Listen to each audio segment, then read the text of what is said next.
Kaminsky, bucket good in the foul! Santel, all the way to the basket, foul, lays it in for two!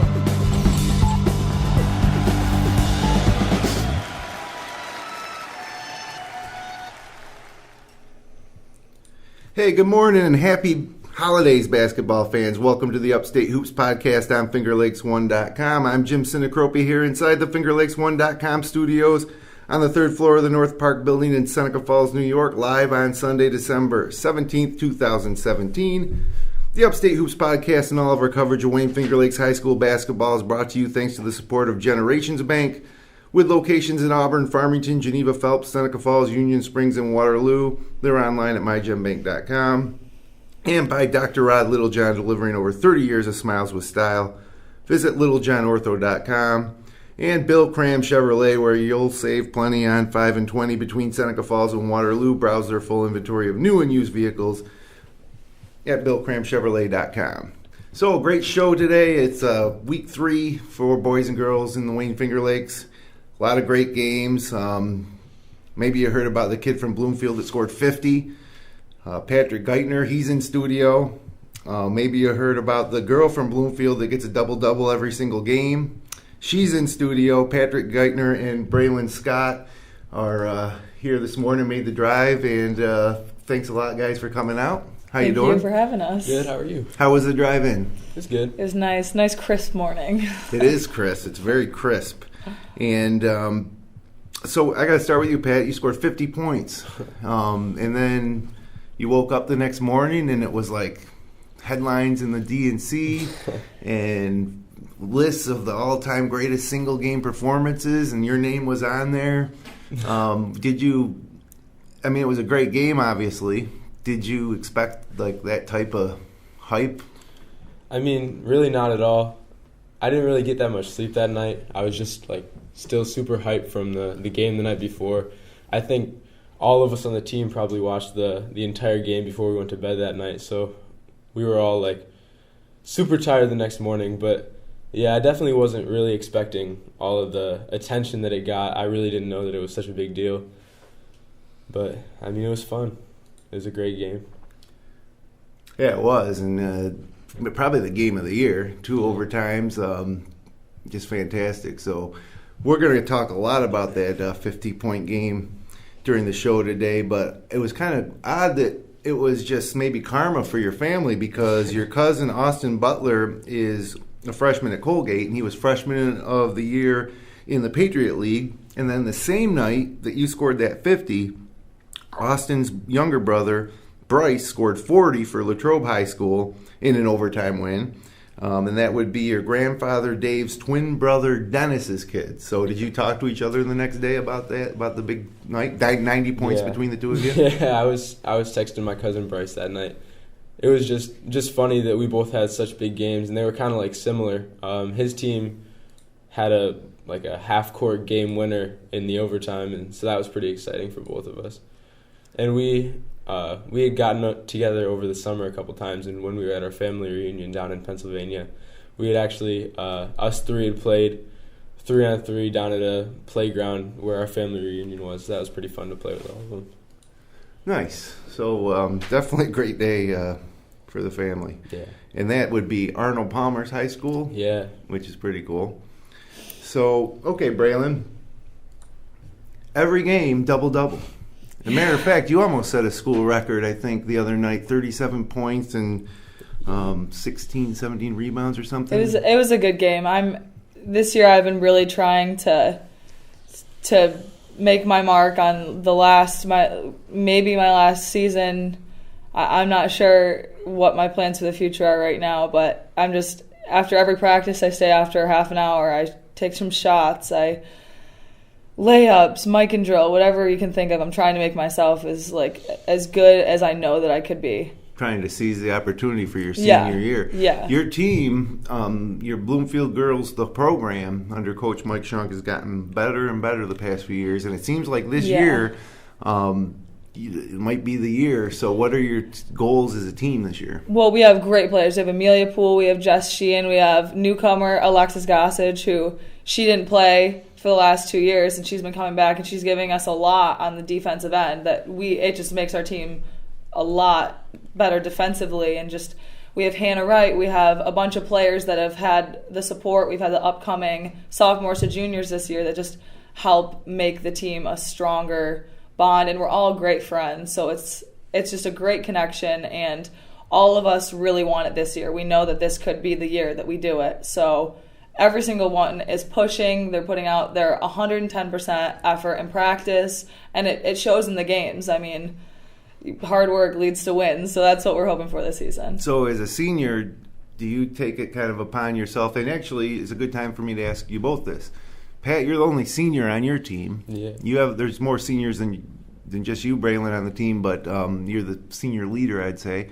What's it like to go into this season as the leaders of your team?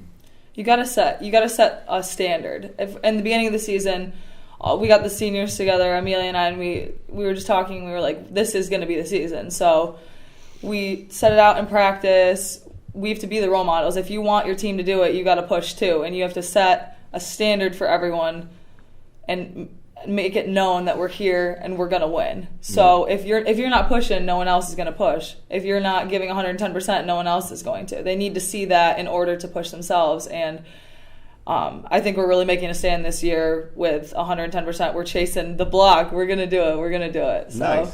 Nice. And you're the only senior, so you're kind of out in an island there. Do the other juniors, you think they look to you as the leader? And is there any time that you need to kind of like lay down the hammer during practice and say, come on, guys? Well, me and Tanner, being the only two returning from last year, the only two that had played on varsity before this year, us being the captains, the other kids, we're a really young team, and we've had some really close games to start the season. Yeah. So, looking towards us, I think, for, poise and composure, in those tough situations, really. Right. And then at practice, we all work pretty hard. We get after it. I mean, Maston keeps us in check. So, yeah, it's your last go around. You guys are all lifers for basketball, going probably back to the youth leagues and the travel teams, and then the JVs, and now this is the last season. So I think it kind of, as seniors, it kind of dawns on you that this is my last chance. So it doesn't seem possible. Yeah. I mean, it's so weird. I just remember playing 5th, 6th grade basketball over at Elam, and I'm still seeing the same refs now coach my varsity games, and it's so surreal that I remember in 9th grade seeing all the seniors and thinking, whoa, they're so big, it's crazy, and then we're here now. It's just, time flies. Yeah, no, absolutely, it sure does, and this season will fly. We're already getting close to Christmas, and then you get back, and before you know it, league play ends and sectionals, and then you're facing maybe every game could be your last. So yeah, I'm glad to hear you guys both realize that and are trying to, give it your best effort for the season. So tons of action in the boys and girls leagues this year. I'm going to start with the boys, and Monday night, Mid-Lakes Gananda. Mid-Lakes beat Gananda the first time around. These guys played twice already, even as non-league opponents. And Gananda beats Mid-Lakes this time. So it was not a good week for Mid-Lakes. Steve Human, 12 points. Freshman Gabbard, 11. Jaden Castroccini had 10. For Mid-Lakes, Bryce Burry had 22. Trevor Milliman had 13 points and 11 rebounds. Penn Yan is a team that we haven't talked much about yet on the podcast because they haven't played that many games, but they were really impressive. Defeating Greece Odyssey 66-40 with a 22-8 fourth quarter run. Desmond Batten with 21 points there, and Palmac over Williamson also on Monday night. Tuesday night, Dundee lost by 20 to South Seneca, and this was wow, South Seneca boys. And then you look at the roster, and we've covered South Seneca boys a little bit over the past few years, but Anthony Reff had 18 points. John Zajac is a nice big four. Pulled down 11 rebounds. Matt Kenyon's the younger brother of Mackenzie Kenyon from the girls' state championship team. 8 points for him. And that was a maybe we're underestimating South Seneca a little bit going into this season. They really took it to Dundee. Red Jacket boys lost to HAC. Xavier Israel 19 points, including the game winner with 4 seconds left, and Romulus lost to Naples 68-56. 7 3-pointers for Evan Bay, 25 points. Cole Rathman had 15. Whitman stepped out of the league to face what looks like a really tough Livonia team, Class B. Might want to look out for the Bulldogs. 64-34, they took it to Whitman by 30. And then Geneva got a win against Virtus, 56-47. Geneva had 22 assists on 24 field goals in that game. Christian Tapscott came off the bench to score 11. And then there was one more game Tuesday night. Bloomfield beat Honeoye in double overtime, 101-99. So not much to talk about there. So, anyways, let's talk about that. That was like the game, you know. And I've said this sometimes. Sometimes on this podcast, we're always looking for stuff to talk about, and I've always found that looking at this year's Finger Lakes West, I'm not sure if there's a sectional contender. And we'll talk about that a little later because you might disagree with that. But there's no better games to watch than the West. It's wild. Like, it seems like almost any one of the top 5 or 6 teams get together, anything can happen. And so tell me a little bit about, how that went down. You guys, I think, got down early in that game and then came back. Yeah, we came out real slow. I think we were down like 21 or something like that in the first quarter. Which was pretty crazy. The atmosphere in there was, their fans were loud. It was a Honeoye game. It's a rivalry game. It's a crosstown rivalry pretty much. So they came out fast, and they played well in the first quarter. A lot of their shots were falling.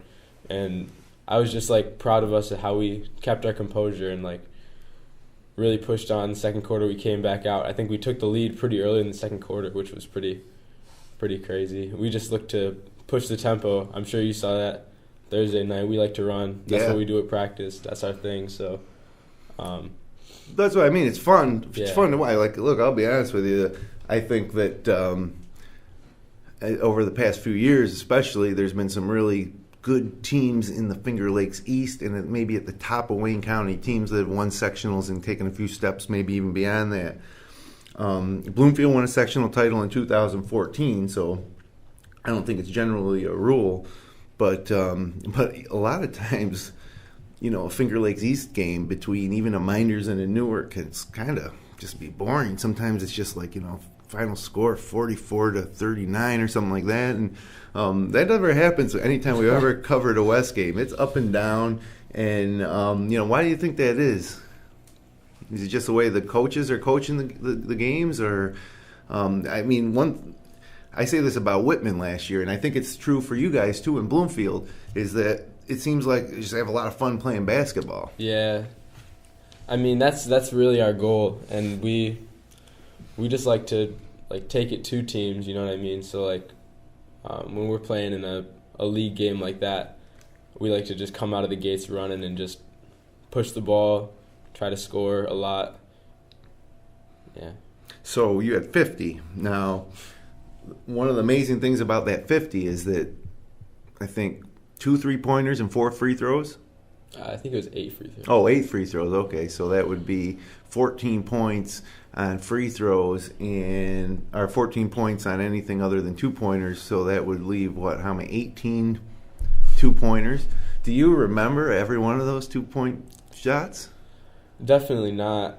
They all kind of blended together, especially because it was such a long game. We were just, every possession, it was just looking to score because every possession meant so much in those games. So, yeah. Well, you had 50. Now, your teammate Alex Roach had 25, which is a pretty good game. It's so you guys had 75% of your team's points between the two of you. And for Honeoye, Max Yale with 33, John Marble with 25. So there's some guys putting up some numbers. Now, do you know those guys at all, like Max and John Marble? Yeah, being for the sure. fellow seniors. I think they're both seniors. Yeah. So you played with them.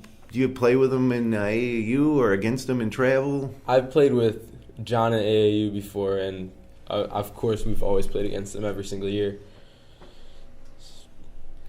So were they like after the game? You're like, man, good game. That game was incredible. Did they realize they were part of like a special game? Yeah, I mean, like a couple times during the game, I just remember like during free throws, it was always just like, wow, like we would go up to each other and just be like, this is crazy. Like, it doesn't get any better than this. Yeah, I talked to some people that were in the gym that night, and they said it was just an awesome atmosphere and an incredible game to watch. A couple of people said it was the best game they've ever seen.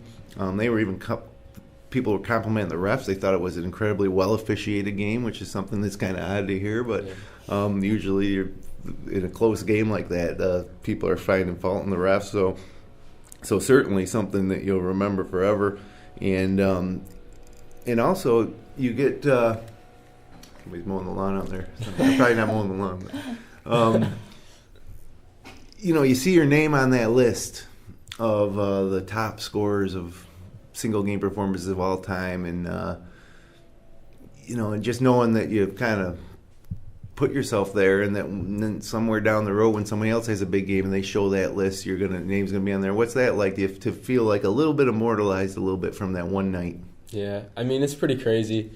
I definitely didn't understand like how few performances, like over 50 points, there have been in Section 5.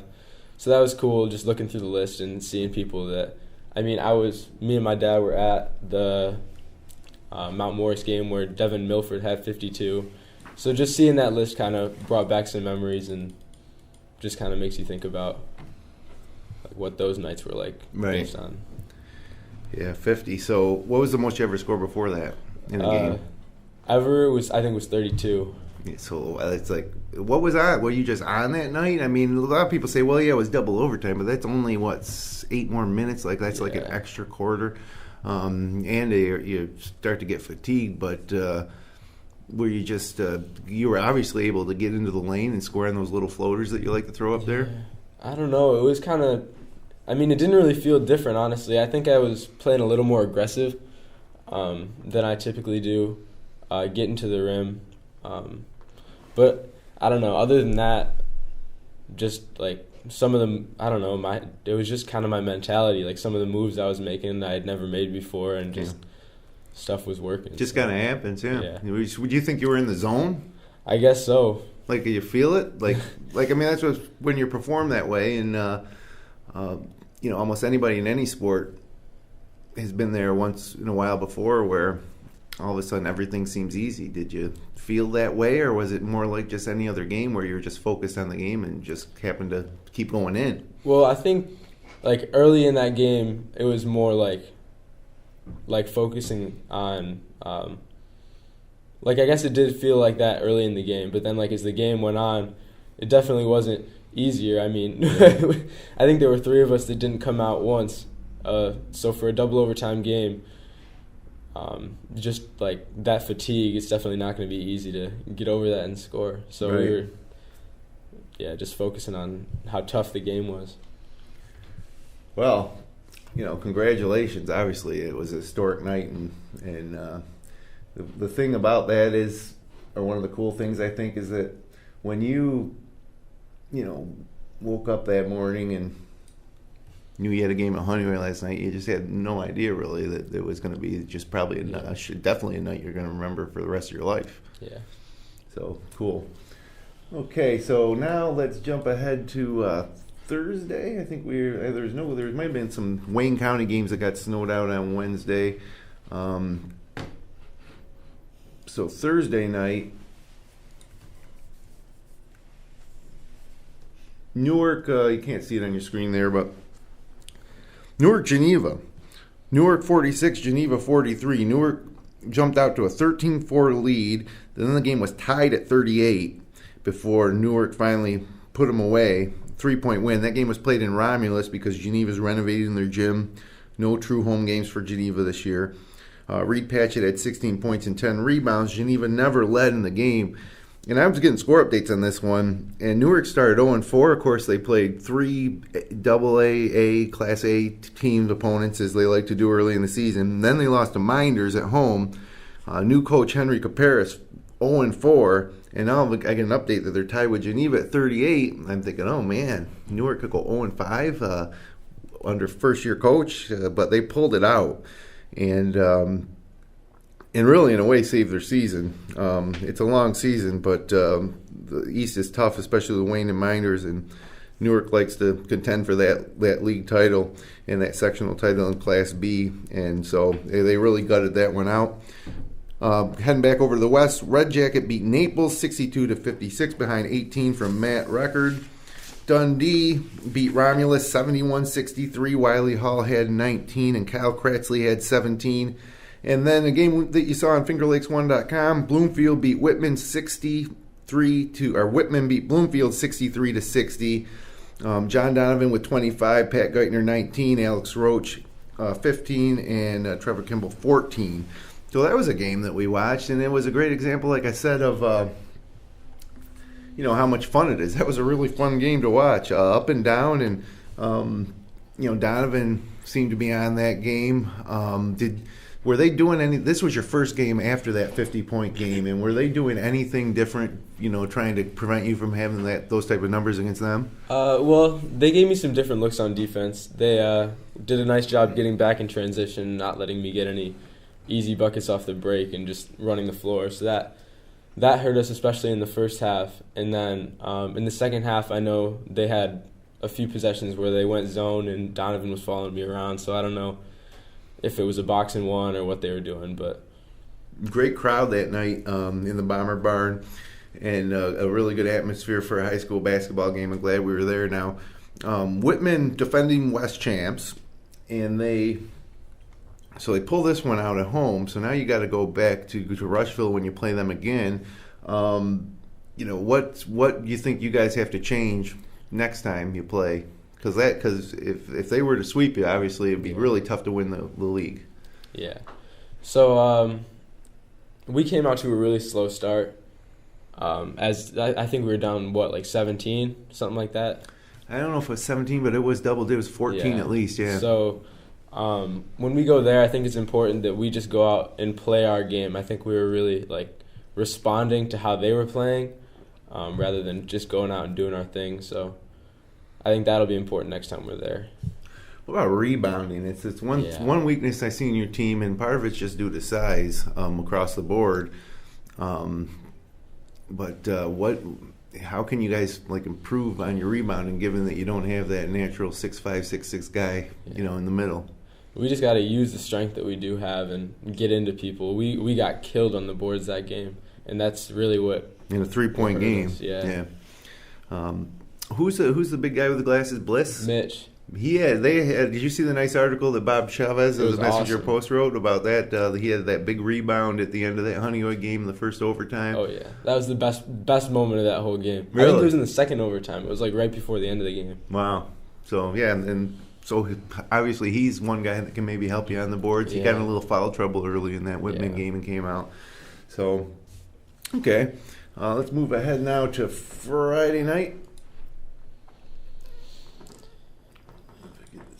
No one-man show here for the production side of things. There we go. Friday.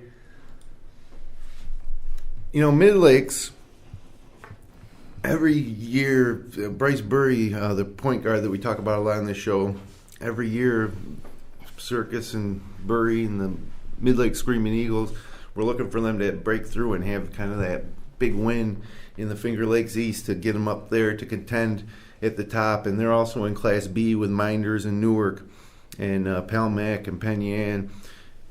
Now, it just it just never happened. They come so close. In sectional quarterfinal game, they almost nipped Newark a couple years ago, and but Mynderse really took it to them 71-46 at Mynderse. Hunter Haas had 16. Devin Anderson had 15.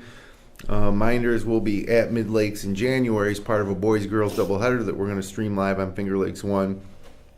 And so, but Mynderse is really good too. I mean, I think that's one, I don't know if I want to call it a surprise because we thought they would contend for the league, but I think it's surprising how good they've looked so far. So also in the East, Penn Yan 51, Waterloo 31. Wayne beats Palmac 58-34. Wayne led 32-6 at halftime. East Rochester beat North Rose Wolcott 56-28. And then Gananda lost to Lions at the Atwood 71-53. David Weaver had 20 points. Justin Smith had 19. Steve Heumann and Gabbard had 11 apiece for Gananda. And Gananda is a contender in Class C1, I believe. I think that they've had a tough start. They've already played on the road at Lions and Clyde for 2 of their losses. But they're a deep team. I expect them to give Lions and Clyde a little more trouble when they come to Gananda later this season. And I do think Gananda has a really good chance to return to the C1 title game where they lost to North Star Christian last year. They're small too. Deep, quick, athletic, but small across the board. So Friday night saw another overtime game. Red Creek snuck by Marion 49-47, and Clyde Savannah beat Sodus 79-43. And then last night it was Lions defeating Red Creek 68-45. Lions playing back-to-back nights. Justice Smith had 23 in that one. David Weaver had 12. And for Red Creek, Dan Smith had 13. So things starting to shake out in league standings across all 3 Wayne Finger Lakes leagues with so many games finally getting underway. Let's kick it over now to the girls' side of things here. And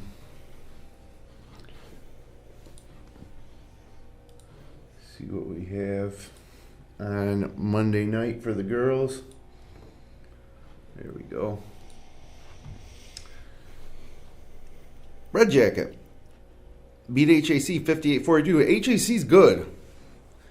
And Red Jacket went there and beat them pretty handily. Sydney Close had 23 points. And Braelin, let me ask you about Red Jacket, because I think there's plenty of sectional contenders in the Finger Lakes West Girls League. And more seem to keep emerging as we see some of these results come in the early season. And Red Jacket, I think, was the biggest stunner maybe when they beat South Seneca by 11. Yeah, I think it really sent... I mean, I think this year it's very...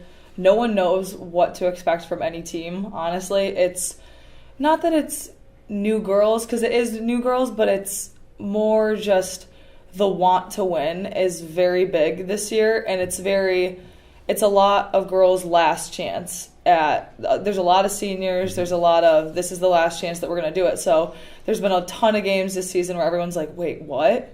Yeah. Like, when I heard about Red Jacket and South Seneca, anyone that I talked to was like, what?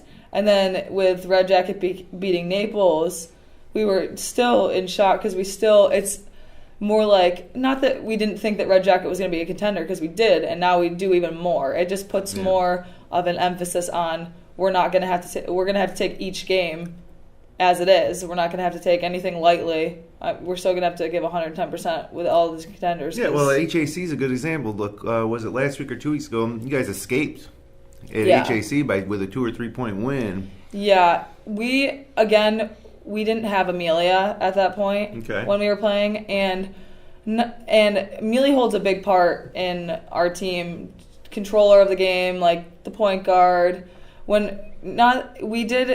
got away with the win, and we did have the wins without her, but now with her, it definitely just puts another element into our game, and it's one more person that makes shots. She's handling the ball as a point guard a lot. Who handles the ball when she wasn't able to play? Jessica Sheehan does, okay. And she usually plays the 2. She plays the wing and everything. She did a good job as she was when she was doing the point guard, but now that we have Amelia, it's gonna be able to make Jess do her part in the wing and be able to take her shots and her drives, and it just elevates our game that much more with Amelia back. So South Seneca, we mentioned, lost to Red Jacket, and then a really fun game the past few years has been the Battle of the North and South in Seneca County, with South Seneca girls playing Mynderse girls. And this was a game that we saw in Finger Lakes 1, and Mynderse won pretty easily, 55-37. Maybe, and I really, sometimes like a set like lines on some of these games, and so we talk about this game around town and with some of my friends, and we're like, what do you think? A lot of people want to know what I think. I said, geez, I don't know, man. I think I got like Mynderse by 1 or 2. It's going to be a really good game. And it didn't end up that way. Skylar Shawless had a really bad night shooting, and she ended up getting a lot of shots that may have otherwise gone in. But Mynderse wins 55-37. Mary Dole, a great All-State soccer player, really had a breakout game with 14 points and 16 rebounds. We interviewed her after the game, and I said, Mary, did you realize you had 16 rebounds? I said, Mary Dole, 14 points, 16 rebounds. She said, you ever had 16 rebounds before? And she said, I never had 14 points before. So she's going to be important for Mynderse going forward. And then Jade Parsons, the center for South Seneca, pulled down 23 rebounds, had 14 points, and I was really impressed with how she played against Mynderse senior center Heidi Miller. And, of course, I mentioned before on the show that Jade has to fill the shoes of Emily Lavarnway, which isn't easy, but I think she's doing a great job. I think the South Seneca team is going to get better and better as the year goes on. I still think they have a great chance to win their third straight Class C2. Maybe one of them was a C3, but their third straight sectional title this year. So East Rochester and Sodas had a close one, 50-48. The Bombers win. Clyde Savannah lost to Red Creek 61-33. And Red Creek, I don't know. I think Red Creek, I don't know if they're in your class or not for sectionals. They might be C1 or C2. I don't think so. Yeah, but they're very good. They're very good. They're like I don't want to call them a sleeper because we certainly have seen some of these names on this team before. And we had their coach up here in the studio earlier this season. But Red Creek really, really good. And they took it to Clyde, and Clyde's much improved, as you'll see later in the week. They had a nice win. But Alex Mosqueda had 16 points. Freshman Isabella Wilbur, 15 points, 11 rebounds, 5 assists. Katie Smith, 12 rebounds for the Red Creek Rams. And then you guys stepped out of the league and beat Danville at Dansville, 67-64. You had 22 points, 14 rebounds. Amelia Poole had 5 3-pointers for 20 points, and Jessie Sheehan had 19 points. And what's it like? Have you played Danville annually, or is this that was a good game? We didn't play them last year, or maybe we did. I'm not sure, but it was a good game. We came out in our press, and we just it comes defense wins games. Honestly, it really does. And I think when we do our press as it's supposed to be run, it's very hard to break, and it really gives us that one up on the other team. And I feel, not that they weren't expecting Bloomfield to come out with a win, but Dansville's bigger than Bloomfield. It's more that type of, they didn't think that we were going to give them on their court. Yeah. They didn't really, not that they didn't expect much, but they didn't expect us to come out like that. So I feel we got them up early, and at the end of the game, it was we were up 2. It was a inch race towards the end of the game, and I fouled out, of course, with a couple minutes to go. But they handled it great. I think Sarah Barker went in, and she got the post, and she was doing her job, and we came out with the win, and I couldn't have been more happy. How many girls do you play in your rotation? Like, how many in a regular game are going to come in off the bench? 2, 3, 4? I mean, it depends on the game. If it's a very difficult game, it's a very hard game, we need most of the starters in. It's usually we'll get 7 people in. Okay, so a couple off the bench. And who are the first two off the bench? It depends on the It depends. Usually it's either Hannah Wright, who comes in for a wing, or it'll be my sister Lauren for a post. Your sister? Yeah. Okay. What grade is she in? A junior. Is she the same type of player as you in terms of a lot of rebounds? She definitely, she's like the brute. She likes to come in. Good rebounder. She's got size on her side. A little bit shorter than me. But that could change, right? Yeah, she could end up beating me up someday. But yeah, no, I think she definitely loves basketball. And we also have Sarah Barker, who comes in, and Samuel Elmer just broke her ankle or sprained her ankle, so she's going to be out for some of the season. So that eliminates some size on our side. But overall, I think a lot of the players we can trust our teammates and really we're not worried if we put in another teammate because we have full trust in them, full trust in their abilities, and it's a good year. Yeah, that's nice to have. Mm-hmm. It's absolutely nice to have. Deeper bench. Moving ahead to Tuesday, Granada girls beat Marion 45-21 behind 15 points from Peyton Daffler. Hornell took it to the Penn Yan girls 62-45. Wayland Cohocton beat Pelmac in a tight one 50-49. And then our top-ranked team in our girls' power rankings, Mid Lakes, beat Waterloo 55-45. Elena Forbes had 28 points and 11 rebounds.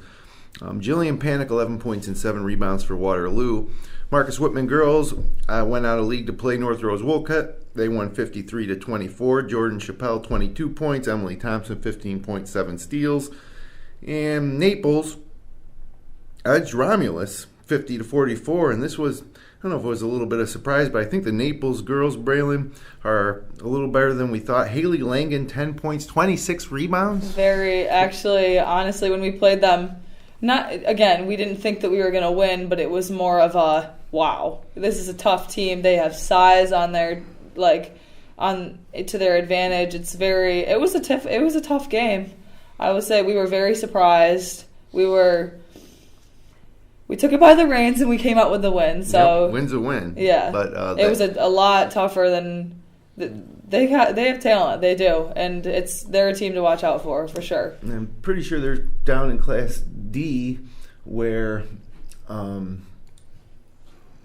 I said, sectional contenders top to bottom for the West girls.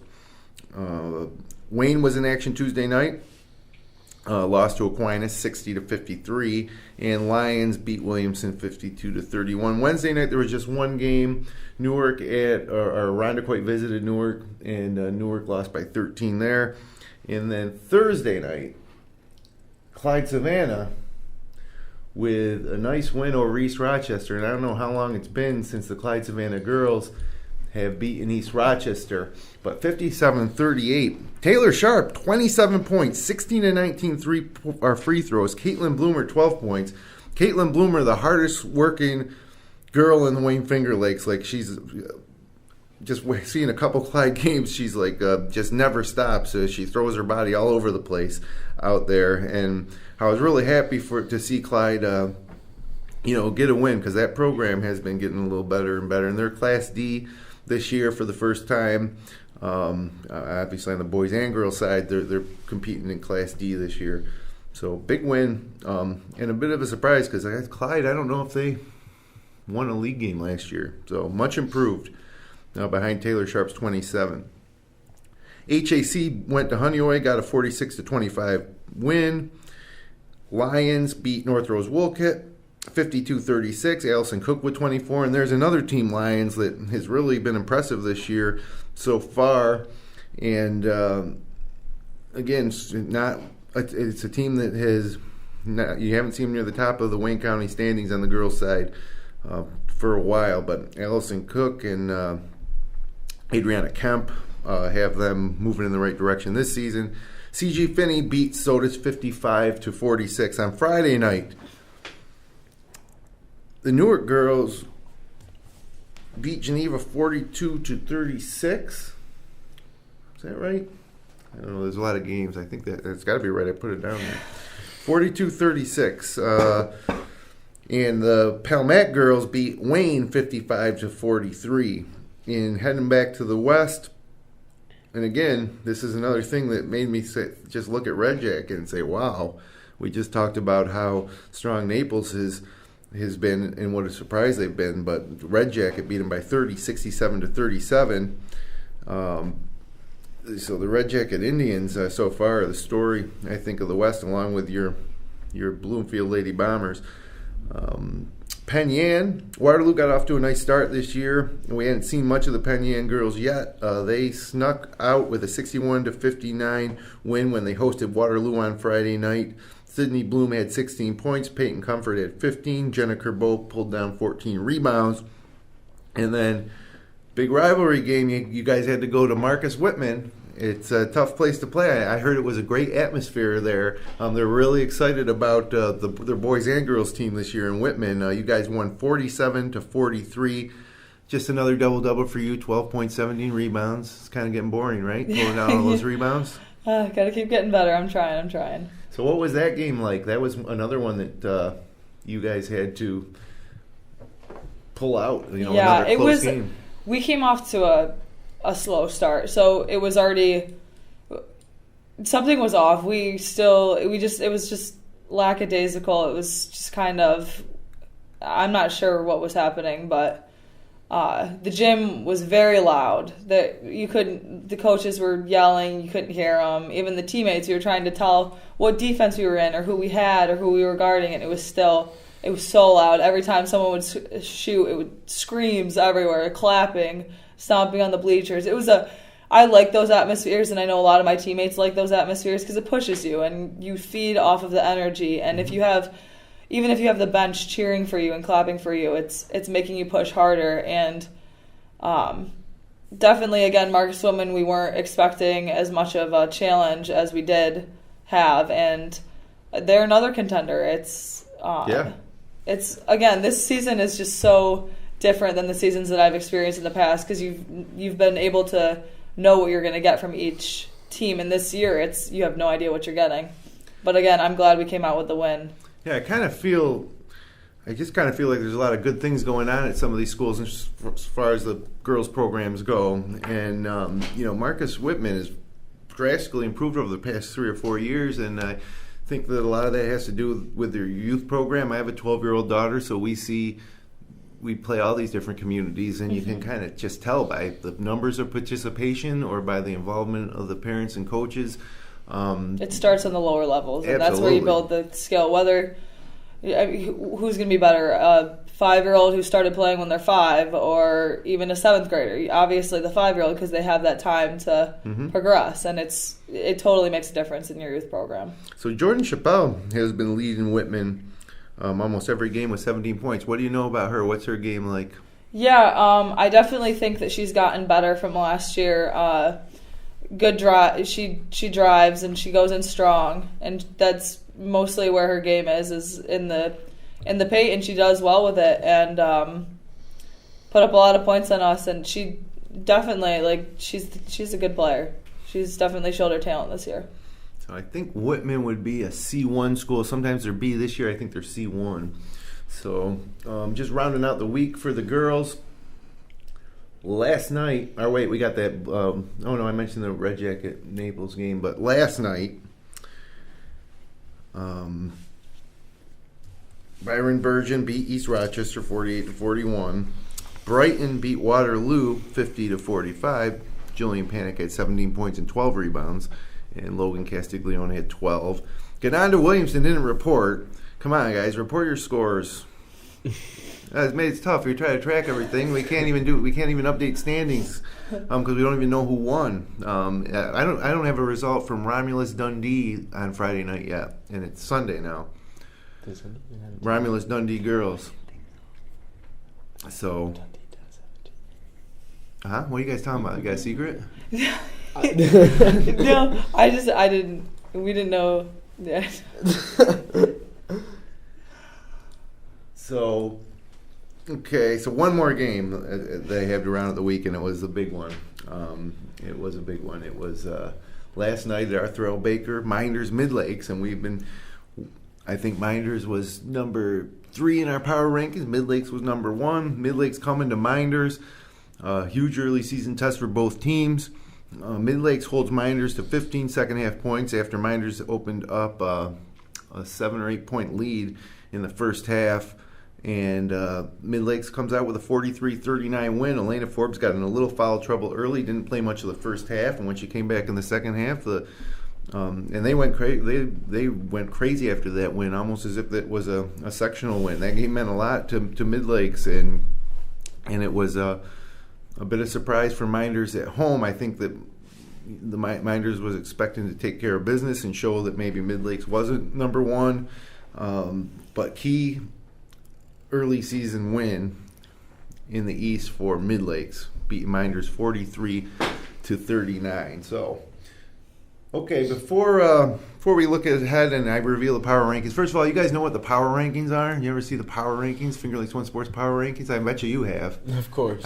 Sometimes I don't know if the girls pay as much attention, but I mean, I pay attention, but I'm not checking it like constantly. well, we only update it once a week, so Yeah. you only have to check it once a week. Well, but perfect. you guys are in there. You're pretty high too. Yeah, But- actually, no, I did see that. We have this group chat for our basketball team, and it just like one of our teammates sent it. They're like, look at this, and we're really happy about it, and we're really happy to be making that mark and having teams be like, oh, we got to watch for Bloomfield, both Bloomfield teams. I mean, honestly. So, you guys, Pat, I'll start with you. You guys lost to Lions at home by 20 a few weeks ago, last week, 2 weeks ago. They're in your sectional classification. I personally think they're the favorite, like in C2. They lost to Geneva in the first round of the Waterloo Hall of Fame Classic, and that made me think maybe I'm overrating them a little bit. But I think, as the season goes on, that they're going to be the team to beat in C2. So having played them once and lost, and knowing that in order to get a sectional championship or maybe even to get to a sectional final, you might have to go through that team. What would you guys have to do different to be able to beat a team like that, a team with a little more size than you guys? Yeah, so we play those games pretty much every year. Coach Masson does a really nice job scheduling who he thinks the favorite's going to be. Like last year we played North Star, and so we actually ended up having to play them in sectionals. So it was good to see them in the regular season. Mm-hmm. And I think we didn't play a very good game against Lions at all. We stuck with them in the first half, and then they took it to us in the second half. I think the most important things, it's the same for every game. We got to rebound. We struggle with that.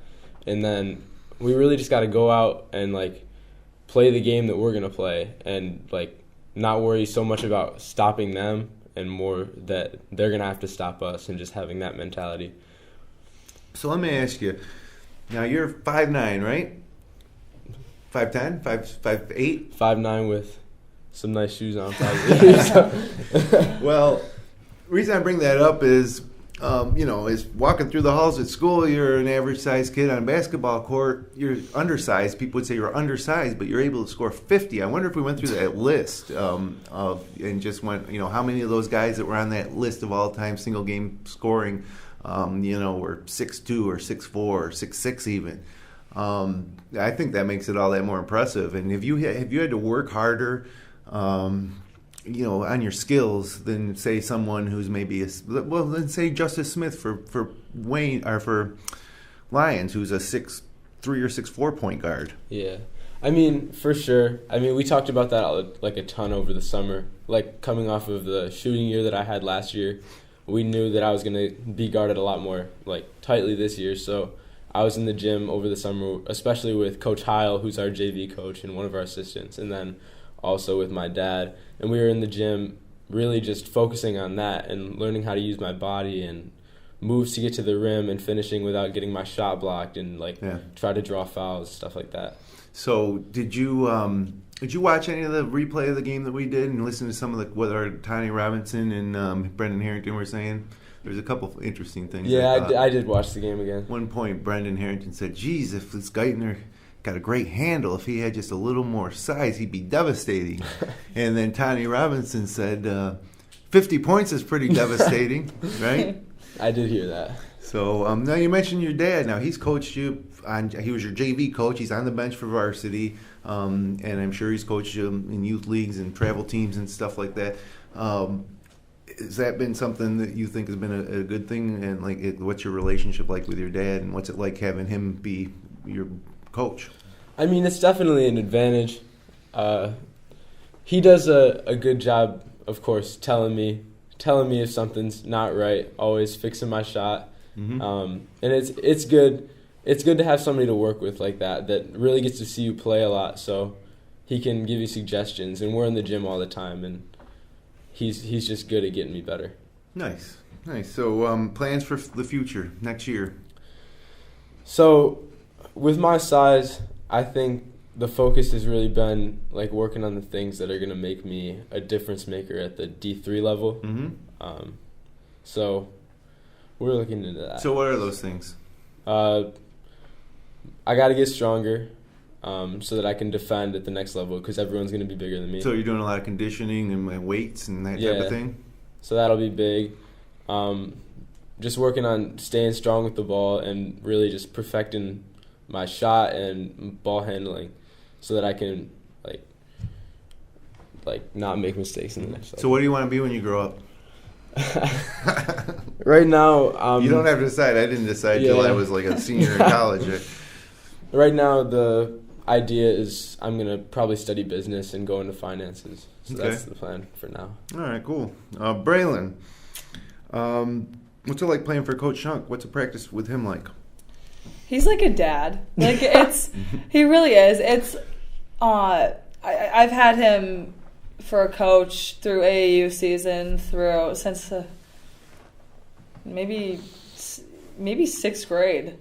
I mean, he's seen me. I started playing in 5th grade, so he got to see me right from the start, right through the bad ball handling and the fouls constantly. Not saying that I still don't foul, but he's seen the progression, and he really cares about all the girls, and he focuses on making us a better person as well. And I feel like that's a big thing with the basketball, as it has taught me discipline. It's taught me how to cooperate with other people, and he really puts emphasis on loving each other, playing hard for each other, and rooting for each other, which definitely just makes us a stronger team as a connection standpoint. And I've enjoyed him being my coach because even at our practices, we work hard, we get stuff done, but there's also time to have fun. Like, we'll have like random dance parties for some reason, like just stuff like that just makes the season fun. It's a long season, so you got to have some type of fun. I met Coach Shunk on Thursday night when we were in Bloomfield, and he wanted to tell me about all you girls. Like, he could tell he was really proud. He was almost like a dad. A lot of times when we're in gyms, some players' dads or moms will come up and they'll just start talking about, hey, did you see that my kid did this? You see my kid did that? It was like he was as much of like a father as a coach, it seemed to me, really proud of you guys, and really, really wanted to make sure that we knew what was going on with that team so that we could highlight some of the things that you guys are doing. He always, you'll see him every time, we meet a team, he runs right up to the coach and is like, oh, this player does this player does that. He's always so eager to tell everyone about everything. And we also have our assistant coach, Mark Jacobs, who he's done so much for the program as well.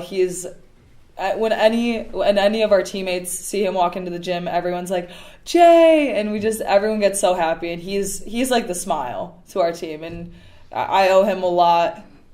He knows how to connect with the girls, he knows how to talk to the girls, and he's also a big part. So just having Mike Shunk and Mark Jacobs, it's an amazing coaching staff. Now, real quick, do you have any plans next year? Yeah, I'm planning on going to a 4-year undergrad school.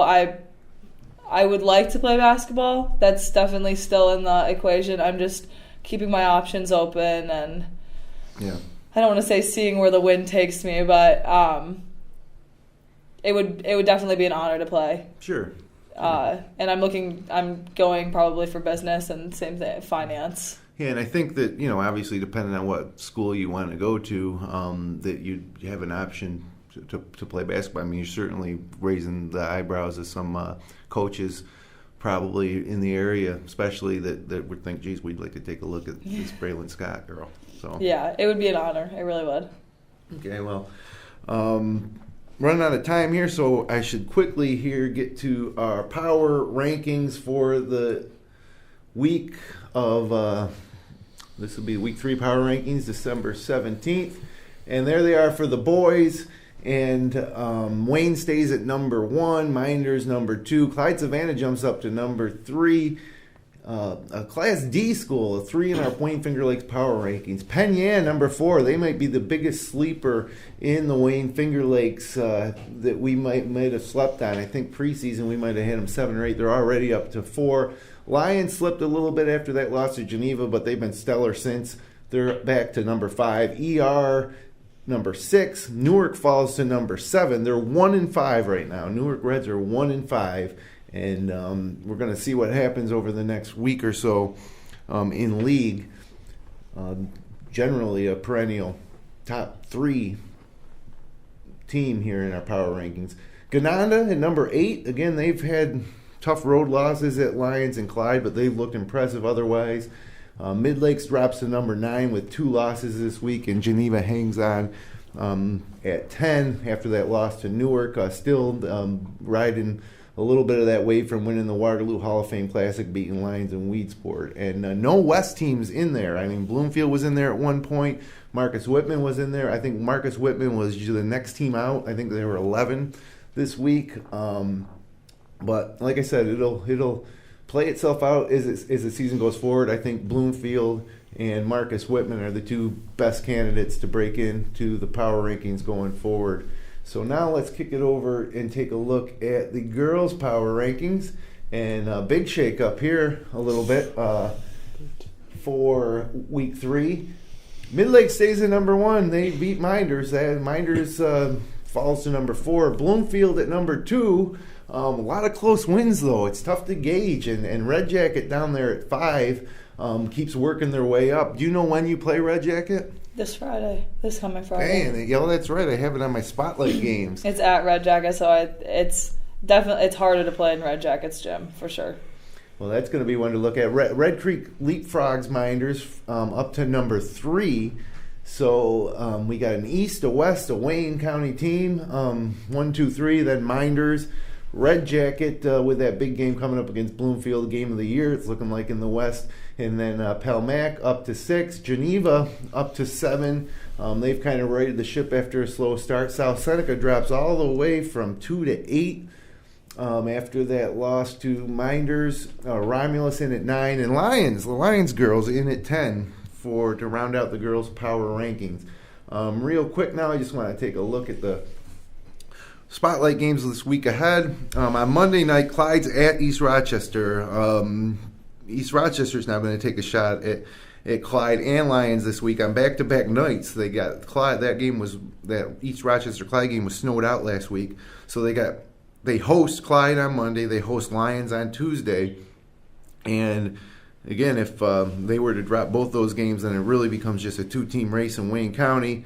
Win one or both of them. She's magically won both, but then it might get interesting. And Ganonda's certainly rooting for an ER win there as well. Wednesday night, Mynderse is at Waterloo. That game is on FingerLakes1.com. Who's calling that game? Where is it there? I think I'm calling that game with Nick Ciotti. And then, real quick, while I got this up here, 2 nights later, we'll stay in Waterloo, which is Geneva's home court, along with Romulus this year. We've got Penn Yan. We get our first look at Penn Yan versus Geneva. So, a couple Wednesday, Friday webcasts, and then Christmas, and then December 28th, we got 4 games at NYCC for the Holiday Classic live on Finger Lakes 1. What else for Spotlight games? Penn Yan's playing against Corning in the Carrier Dome Wednesday. And Mid-Lakes is at Newark on Saturday. On the girls' side of things, Mid-Lakes at Geneva. Again, Geneva, we're trying to gauge exactly where they are. They're generally one of the best teams in the Finger Lakes East after a slow start. Now they're going to take on Mid-Lakes. Romulus South Seneca girls on Tuesday. That's always a great game, big rivalry game in the south end of Seneca County. Wednesday, Whitman at Mid-Lakes, a little west-east, and I love it. I love when the leagues go out, and these are 2 of the best in each league. Friday night, Bloomfield at Red Jacket. That's one we talked about. I'll be keeping an eye on that one. It should be very, very interesting. Palmac at Mynderse. Palmac looking good under Dan Harris. Mynderse trying to bounce back after the loss to Mid-Lakes, and Gananda at Lions in Wayne County. So there's a lot more games than just that. Those are probably the Spotlight games. We're about to go a little bit over, so if you're watching on Finger Lakes TV channel 12, we're going to cut off probably here in about 30 seconds. But I just want to give a proper goodbye to our guests and thank you for taking the ride over. From Bloomfield was probably about 45 minutes Around there, yeah. We made that trip to the Bomber Barn in Bloomfield quite a bit because it's been a sectional site host. Yeah. Mm-hmm. And since we are going over here, just let me ask you a little bit about your home court. It's a little different. You got the bleachers behind one court. baseline. Yeah, it was renovated a few years ago, and Yeah. they moved the court like this way a few feet. So. I can't even remember what it looked like before. I see pictures and I was like, ugh. It looks so much better now, and it creates a better atmosphere, better student section, it looks better, and it gives a better feel. Now, the students who sit behind the baseline there, are they not allowed to make noise when the other team's shooting free throws? Because I've been there before. I can't remember if it was a sectional game, but somebody actually came over and made the students stop. Yeah. A lot of the teachers don't want to put off that persona for our school as a rude school. So usually whenever they see any type of disrespect, they come over and stop it right away. Right. Yeah. Okay. So as long as they put a lot of emphasis on positivity. Sure. Well, there's nothing wrong with that. Yeah. Nothing wrong with that. And a really cool court and a great venue. I love coming out to Bloomfield. And I usually hit Wendy's in Canandaigua on the way home. A lot of food over there. That's where Alex Roche is right now. At Wendy's? He was supposed to be here, and now he's at Wendy's. Yeah. No. So, thanks for coming in. Really, guys, appreciate it. Thank you for having us. You guys us. are a pleasure to follow. Both great examples of what a student-athlete should be, and best of luck the rest of the way. Thank you so much. And if you can throw up maybe 60, Pat, that would be great. Just throw up a 60-point game, and maybe you can go give me a 20-20 game before the end of the season. Think you can do that? I got you. Thursday night. Thursday night? Oh, he's calling it. Okay, don't give your opponents any bulletin board material, right? So, all right, guys, thanks a lot. Appreciate it. So, thanks for joining us here on the Upstate Hoops Podcast. Connect with us on Twitter at FingerLakes1. Subscribe to us on YouTube. Our audio-only podcast is available on iTunes and Stitcher.com. Archived episodes are available at FingerLakes1.tv. And this podcast airs weekly on Tuesday night at 7 p.m. on Finger Lakes TV Spectrum Channel 12. You can also find our show, live stream games, and local news, weather, and sports 24/7 on the free FingerLakes1.com Android or iPhone app. I'm Jim Sinacrope. Have a great week. We'll see you again live from the SPO Center on Wednesday night for Mynderse Waterloo. I think we might do this show on Saturday. Next Sunday's Christmas Eve. I think we might do it on Saturday next week at some point in the morning or afternoon, depending on my daughter's travel basketball schedule and rec and soccer and all that stuff. So check the front page of Finger Lakes 1 for show times, and we'll see you next week. And good luck to all the teams this week across the Wayne Finger Lakes.